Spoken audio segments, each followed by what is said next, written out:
My name's Sophie. I'm an engineer working on the Isle of Man Ferry Terminal project.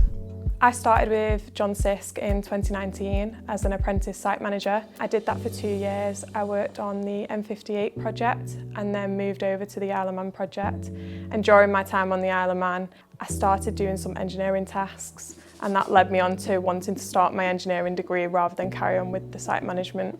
My dad and both my brothers are within the construction industry as well, so for me it was kind of like, do I do that as well? Will I find it interesting? And my dad used to always go past projects and be like, oh, I've done that and I've done that and we did that, and you know, you're kind of like, okay, I want to do that. You have pride in your projects that you've done. I started the apprenticeship because I genuinely wanted to just get working, and I didn't really have an interest of going to uni full time. I wanted to, you know, start making money, learning off the professionals within the industry. I enjoy doing, you know, the 1 day in uni and then the 4 days on site. I think it's a really great way of learning. You know, you physically get to see how things are getting done, and then in uni you get all the theory behind that. For me, it was just about getting in there, asking as many questions as I could and making sure that I started to understand things as soon as I could.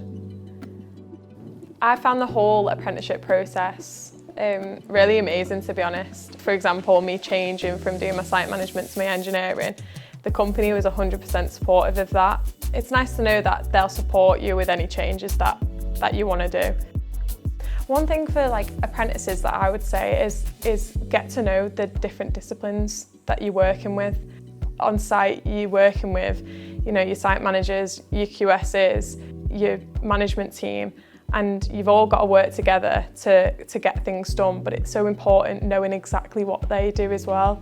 Everyone comes from different backgrounds, whether it's, you know, they've come from a trade, whether they've come from engineering, quantity surveying, site management. If you look at project managers, for example, they come from a whole host of different backgrounds. It's not necessarily this one route. So I think it's really good to understand that you're not just stuck to the one discipline that you pick for the rest of your life. You know, you can change. You don't have to just stick to that one route, and there are options available for you. One of the really important things that you need to learn is like how you can do things outside the box. An apprenticeship will help you do that because you're learning off people that have been in the industry for, you know, 30, 40 years.